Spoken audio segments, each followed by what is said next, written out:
Viking's blood. And in America, that means cherry mead. But really and truly, the oldest Viking blood was a flour-based mead that was fermented with hops.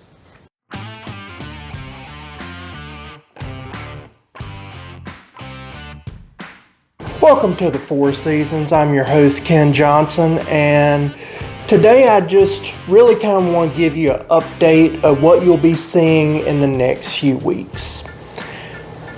So, as you've noticed, I've started doing a bunch of mead videos, and the mead content is as a direct result of a mead competition that I entered.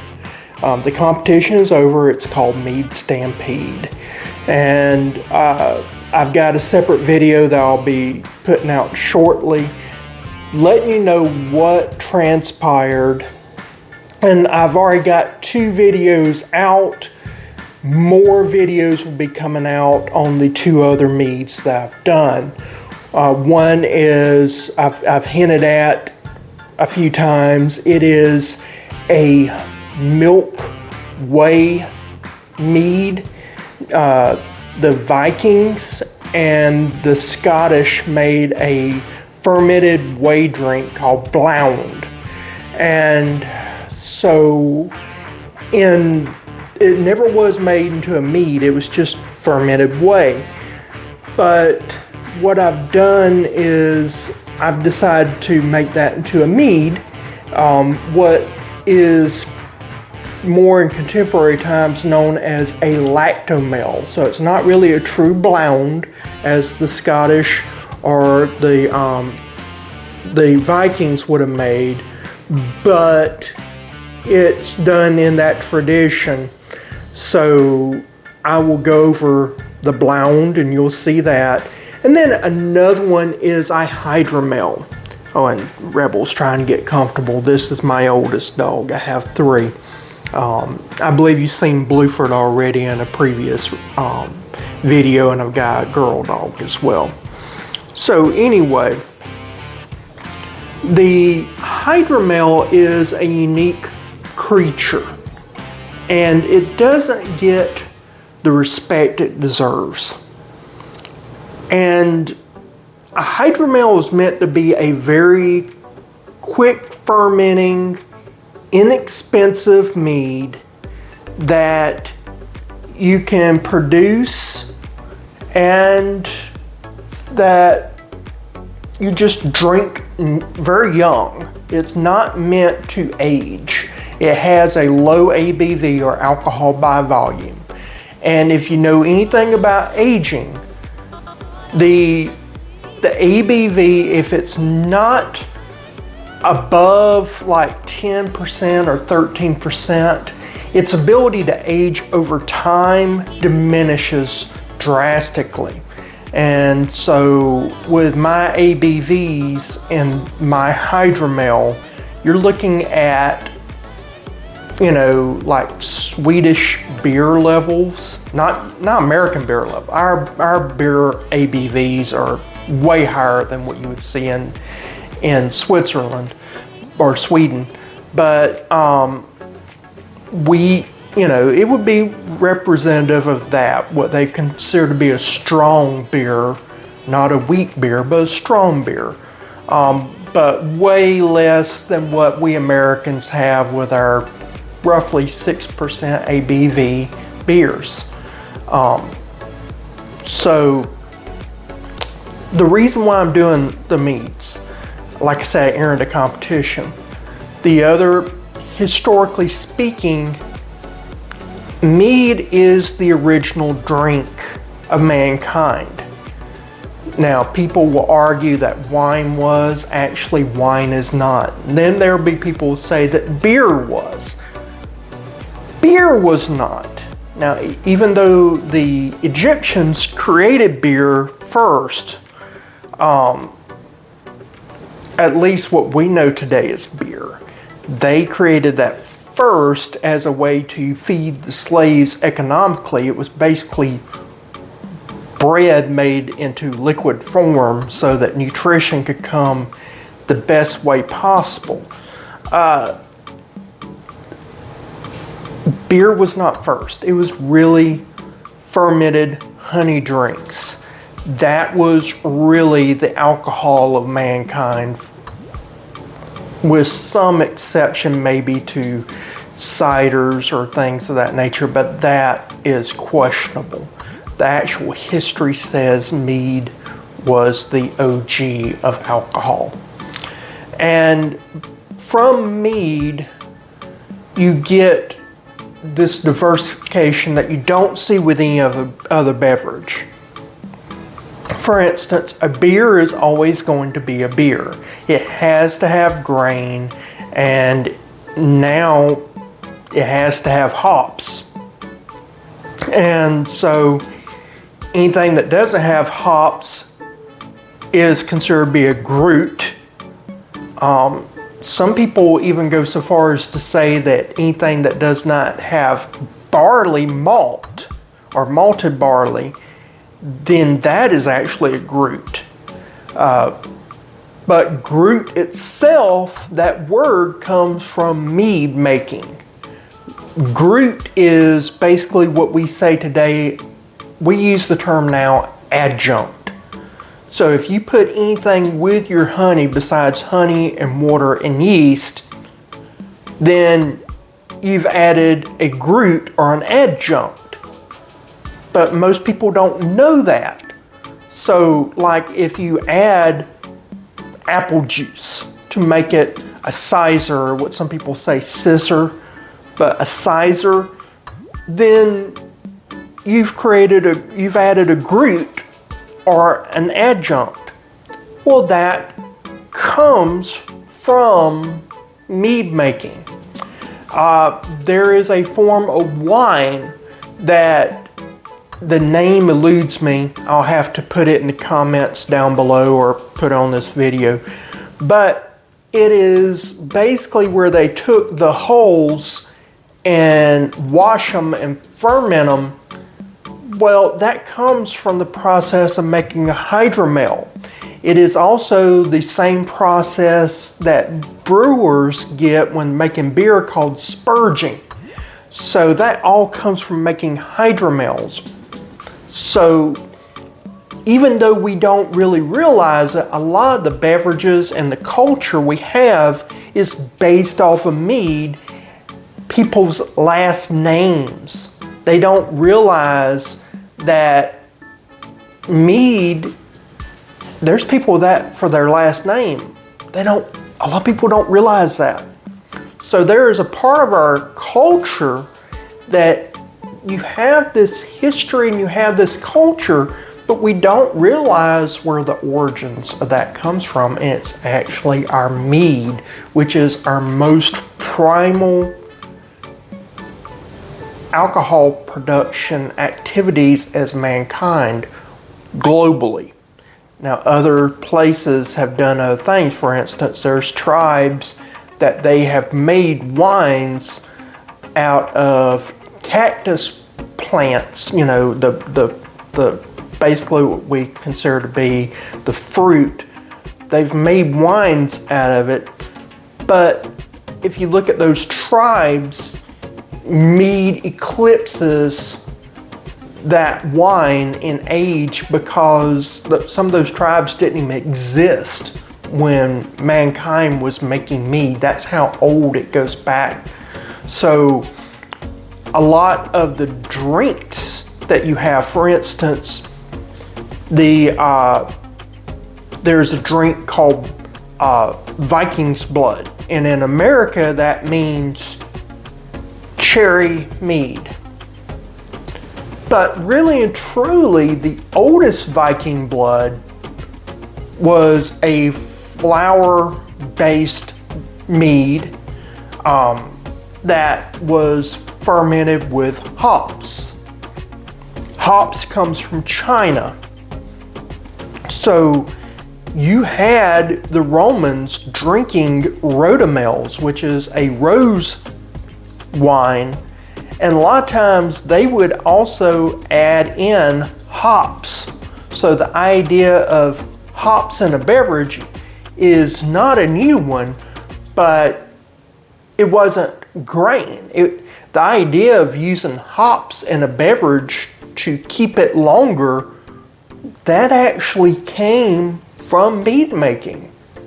And so we need to understand our history and our culture, and also the commercial aspects of it, because mead production in America is going up. Interest in mead is going up. There is an economy to this that most producers don't even understand. So going back to the Hydra Mel, I started fermenting when I was a child. My daddy, he produced wines and beverages. I learned how to ferment from him. And so I was right there with him fermenting stuff. He was teaching me how to ferment. So understanding how to take esters and create esters based off of temperature, that came from him. Learning that you can take the stems and everything and get certain flavors, that came from him. Understanding that certain things ferment differently and taste differently after fermented than they normally do. That came from him. And so I have a understanding of alcohol that most content creators on YouTube doing fermentation do not have, because they don't have that long history, that family history of creating alcohol. And so I remember how I was taught to make mead, and listening to a bunch of people tell me how they were taught how to make mead, I decided that I was going to do a Hydra Mel series. Now in this series, what I'll do is I'll use one type of honey. And the reason why I like a Hydra Mel, it is you're able to use one varietal. So you get to know how that varietal interacts. And so what I've done is I'll use a half gallon of a base Hydra Mel recipe that you'll see that I entered into the Mead Stampede. I'll take half a gallon, and then I'll add in a gruit or an adjunct. And then that can be used so that you understand how that varietal interplays with a specific gruit. You'll get different ABVs. That can't be helped. Different gruits bring different sugar levels, and your sugar, half your sugar will, in an optimal environment, will turn into alcohol. The other half turns into carbon dioxide. Obviously, fermentation is never optimal, so you'll get variations even based off of the temperature of your house, the yeast, all that. What I love about Hydra Mel, I get to see how that varietal enhances, diminishes, fundamentally alters whatever a given gruit. So with the traditional Hydra Mel, I'll know how it tastes. In this case, what I'm using is a gallberry honey. And the reason why I'm using a gallberry honey is that so many people relate a Hydra Mel to a beer. And so gallberry honey, at least the one that I'm using from this apiary, it has a flavor similar to beer. It's got some malty notes, and it's got some bitter notes, and it's got all these different flavors because it's a very unique flavor profile that you will not find in other honeys. And so I wanted So when you drink this, it'll taste very much like a beer. And so then when I add in the gruits, I'm using one specific yeast. So I could easily remake this recipe and all the other recipes that follow and just change the yeast, and I could see how that changes the flavor. I could do it by changing the temperature and see how that changes the flavor. So Hydra Mel is a very inexpensive, very fast, very rewarding way of finding out your varietal, how that plays into, so whatever honey you got, how that plays into things. How your yeast will interplay with stuff. So you get to know that. You get to know temperature if you want to play with temperature. You can see how the gruit interplays.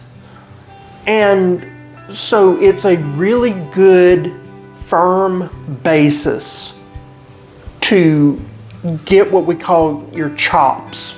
That you get that infrastructure, you build the acumen that you need to understand.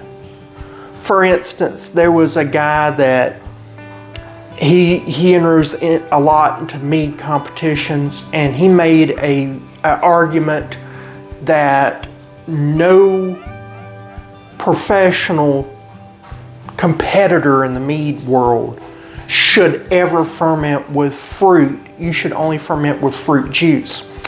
And a lot of people took exception to that. Well, now with the Hydra Mel, you could easily see if that is something that may be valid. So let's say that you want to say, all right, I'm going to try and see how a all fruit fermentation ferments out differently from an all juice. And so then you can taste the complexity of the final beverage, knowing that if you have whole fruit, you're going to have a big giant mess, and you're going to have a lot of waste, and you're going to have a lot of expense. So you just have to understand, yeah, those are things I'm going to have to deal with, but do I get a better product by fermenting whole fruit? Or is he right? Is the juice better? Now, I won't tell you what I think, but that is something for you to start experimenting with. And you can do that with the Hydra Mel very inexpensively compared to other beverages. So you will be seeing a lot of Hydra Mels. You'll also be seeing the other two entries that I put in. I should note that I also reached out to the apiary that I'm using their honey to see if they would sponsor this series. As of producing this video to date, they have not responded back. So I am under the belief that they more than likely will not be sponsoring this series. So therefore I will not be, if I do mention them in a video, it will not be that they're sponsoring me. It's just that I mentioned them. I mean, it's great honey. I harbor no ill will to them for not sponsoring this. It's just that they made an economic decision. So therefore, I'm making an economic decision not to actively promote them, since they are not helping me promote my content. But if I do mention them, saying I'm using this brand of honey, just realize I'm just letting you know what I'm using. It's a really good honey. I would not be using poor quality honey. It's very affordable, very good, but I am not sponsored by them. I am not taking a payment of any type from anybody, so it is not like a commercial. So if I mention them and I happen to offhand say it's good honey, or say something positive about them, it's truly genuine. And I really wish that they will reconsider supporting this series, because I think that they could get financial benefit from a host of new mead makers that are learning this series. Okay, enough rambling. You know what's coming forward now. Thank you for watching. And if you like this content, hit that like button, subscribe, tell your friends and families, and stay tuned for this new Hydra Mel series. I think you'll really enjoy it. I'll see you again next time. Bye.